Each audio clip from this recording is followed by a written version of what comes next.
박근혜 대통령은 결코 헌법재판소의 증인으로 출석하지 않는다에 한 표를 걸겠습니다. 네, 그럼 박 대통령이 출석을 하지 않고 대신에 자신의 주장을 일방적으로 담은 영상물을 틀 가능성은 없습니까? 지금 뭐 일단은 뭐 박근혜 대통령 대리인단 측에서 그거는 아닐 거다라는 얘기를 합니다. 네. 왜냐하면 그 얘기가 나오자마자 어제부터 거의 문매를 맞았어요, 여론에서. 아니, 네, 잠시만요. 지금 속보 나온 거 먼저 말씀드리겠습니다. 박근혜 대통령 측에서 박 대통령이 최후 변론 불출석 결정을 내렸다고 하네요. 저희가 지금 논의하는 큰 틀에서 벗어나지 않는 그런 결정이고 네, 좀 충분히 예측됐던 거고요. 네. 그러니까 지금까지 얘기가 나오지 않았으면 박근혜 대통령 안 나오는 게 안 나오는 겁니다. 네. 그러니까 그걸 확인해 주는 거라고 생각하시면 되고, 그다음에 아까 말씀하셨던 동영상을 얘기해서 헌재에서 직접 트는 거, 그거는 내는 거야 자유겠지만 헌재에서 하면 안 틀 겁니다.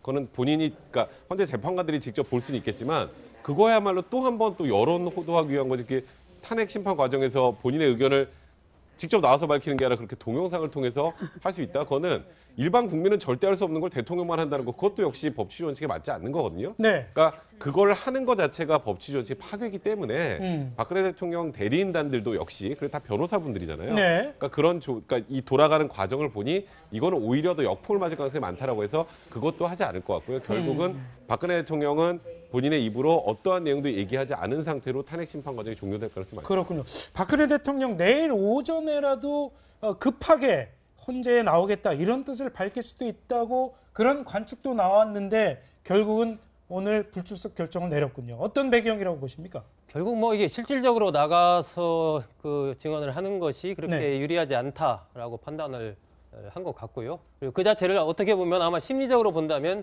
나는 인정할 수 없다라는 그런 부분이 배경에 깔려 있는 그런 것으로 보입니다. 저는 굉장히 아쉬운 것이 이번에 이제 탄핵 심판 같은 경우는 지난번 노무현 전 대통령의 경우와 또 다르게 굉장히 어떤 대통령과 관련돼서 제기된 의혹들이 가지수가 굉장히 많지 않습니까? 네. 국정농단에서부터 시작해서 뭐 블랙리스트 문제까지 다양한 부분들이 있는데, 그렇죠.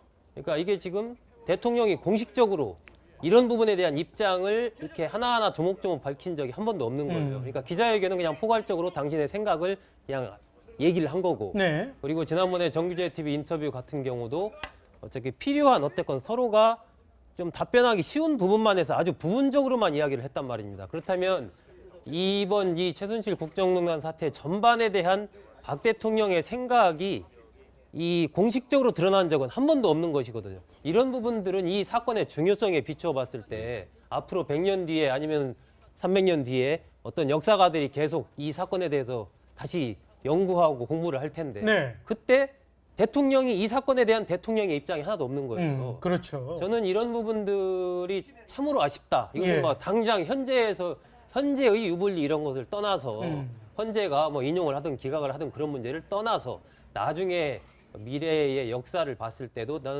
저는 대통령이 어떤 식이든 네. 현재 이 사건에 대한 조목조목 당신의 입장을 있지 않습니까? 네. 저는 특검 조사를 그런 면에서는 받는 게 정말 필요하고 옳다라고 봤던 것인데 그것도 지금 물 건너가는 그러네요. 흐름이고 더군다나 헌재까지 불출석하게 되면 네. 그러한 육성이 하나도 남지 않는다라는 것은 정말로 대통령의 어떤 역사의식이 없구나 이런 부분을 또 다시 한번 좀 보여주는 그런 것 같습니다. 네. 네. 박 대통령의 이 불출석 결정이 그럼 본인의 탄핵 심판에 유리할까요? 아니면 불리할까요? 지금은 제가 보기에는 탄핵 결정의 유불리를 따지지 않는 걸로 보여집니다. 네. 자, 조은영 변호사에게 기피 신청과 관련해서 물어봤어요. 뭐 질문을 했어요. 아니 도대체 지금 새롭게 들어간 분들은 박 대통령이 대리인인데 피소춘이고 의뢰인인데 예. 의뢰인을 위해서라면 그렇게 막 헌법재판관한테 막말을 하고 그런 행위를 하고 또 이렇게 절차상의 문제를 이제서 제기하고 이런 것들이 의뢰인한테 예. 도움이 되지 않지 않겠느냐라고 했을 때 뒤늦게 들어간 변호사들은 뭐라 그러냐면 아니 대통령의 안위도 중요하지만 그거보다 더 중요한 건 법치다. 우리는 지금부터 하는 모든 것들이 법치를 세우기 위해서였다라고 얘기를 해요. 네. 자, 지금 대통령이 이 결정은 뭐냐면 내가 이게 결정이 되든 그러니까 기각이 되든 인용이 되든 거기에 유불리에 대한 문제가 아니라 판이 뒤집혔다고 보는 거예요. 또다시 두 번째로 네. 첫 번째 판이 뒤집혔다고 왜 김진태 의원이 표현했을 때가 고영태 녹취록이거든요. 그랬죠. 그 다음에 자신감이 뭐냐면 김평우 변호사가 미국에서 돌아와서 네. 지금 참여해서 참여해갖고 그 헌법재판관 앞에서 보여준 절차상의 문제라든지 이런 것들을 이야기했을 때 또다시 이쪽에서는 지금 판이 뒤집혔다고 생각을 해요. 그래서 아까도 말씀을 드렸지만 이 대리인단 측에서의 변호사들끼리 의견이 지금 일치가 안 됐고 이 결정은 뭐냐면 뒤늦게 들어온 변호사들의 의견이 지금 전체적으로 받아들여졌구나, 대통령한테도. 그래서 사실상 시작부터 잘못됐는데 왜 최후 변론을 내가 해야 되느냐. 이 지금 얘기거든요. 그렇죠. 그러니까 김평훈 변호사가 주장하는 게 이거잖아요. 국회 절차부터 잘못됐고 그다음에 헌법재판소에서는 그 과정, 진행 과정이 잘못됐고 그러니까 시작부터 중간 결과까지 잘못됐는데 내일을 받아들인다는 건, 출석을 한다는 건 지금 현재 잘못된 과정을 받아들이는 게 되잖아요. 최후 변론은 안 받아들이겠다. 처음부터 그런 선언이고 대리인단의 어떤 내일의 어떤 모습도 역시 그 점에서부터 출발할 것이다. 라고 보여지는 거죠. 네, 지금 박근혜 대통령이 어떤 생각에서 불출석 결정을 내렸는지 확실히 알 수는 없지만 헌재는 일단 내일 최후 변론을 진행을 할 것이고 그리고 마지막 결정까지 인용이냐 기각이냐 결정을 내릴 것이라고 밝히고 있습니다. 그런 상황에서 박근혜 대통령의 자진 사퇴설이 여전히 수그러들지 않고 있습니다. 지금 이제 저희가 한번 판넬로 좀 정리를 한번 해봤는데요. 말하자면 헌법재판소가 탄핵 판결을 내리기 전에 하루나 이틀 전에 자진 사퇴를 할 수도 있다. 정치권에서 계속 이 얘기가 지금 나오고 있죠. 그 무엇을 노리는가 하면 보수 진영의 여론을 결집을 해서 앞으로 지금 이 상황을 좀 뒤집어 보자. 뭐 이런 셈법이 반영이 될 수도 있을 거고요.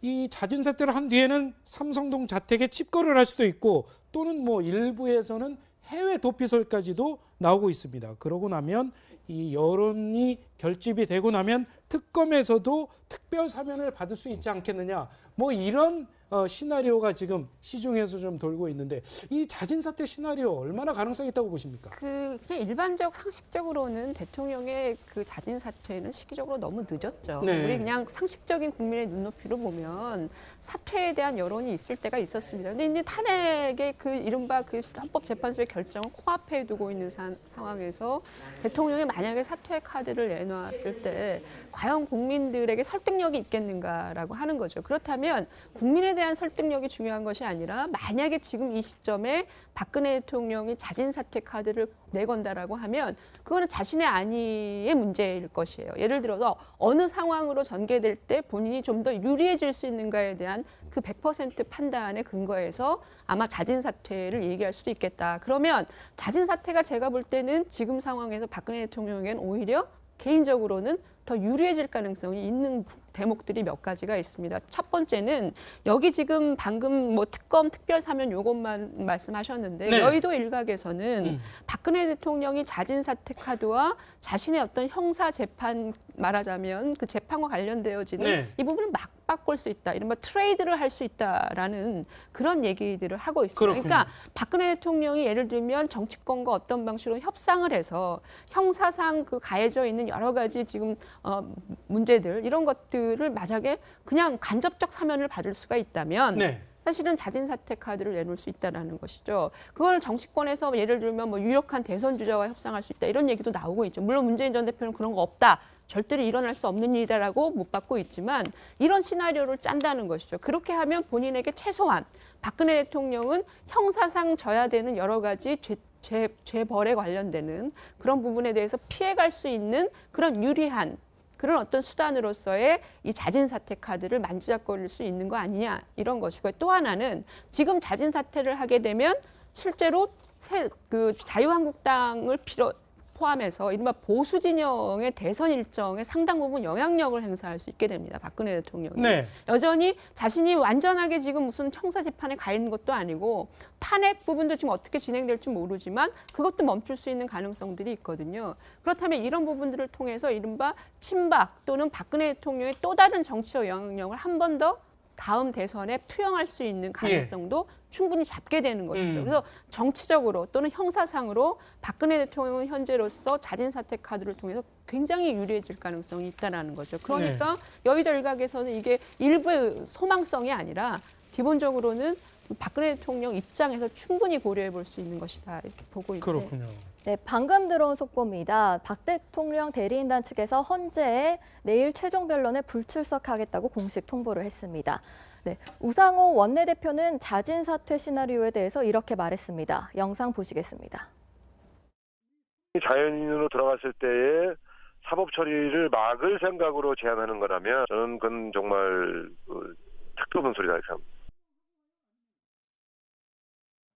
네, 우상호 원내대표의 얘기를 들어봤습니다. 요즘 뭐 정치권에서는 역시 이런 시나리오에 대해서 좀 부정적인, 만약에 정말 이런 걸 노리고 있다면 부정적으로 반응할 수밖에 없겠죠. 아니, 지금 대선 전국이잖아요. 네. 대선 전국으로 바로 가는데 사실은 뭐 원내대표보다 대선 주자들의 어떤 그 주장이 지금 중요하지 않겠습니까? 네. 근데 야당의 대선 주자가 지금 박 대통령이 지금 자진 사퇴하면 우리가 검찰 특검이든 해서 그러니까 사면을 준비하겠습니다라고 했을 때 야당 지지층들이 그것을 수용하겠습니까? 네. 당연히 지금 뭐 어쨌든 뭐 진심이야 어떻게든 절대 이건 있을 수 없다라고 이야기할 수밖에 없고 뭐 일말의 가능성이 전혀 없지는 저도 않다고 봐요. 예. 그런데 중요한 건 지금 민심이 어디로 흘러갈지 만약에 그렇게 됐을 때 그건 모르는 일이니까 일단 그 문제와 관련해서는 저렇게 우상호 원내대표처럼 잡아뗄 수밖에 없죠. 그렇군요. 예.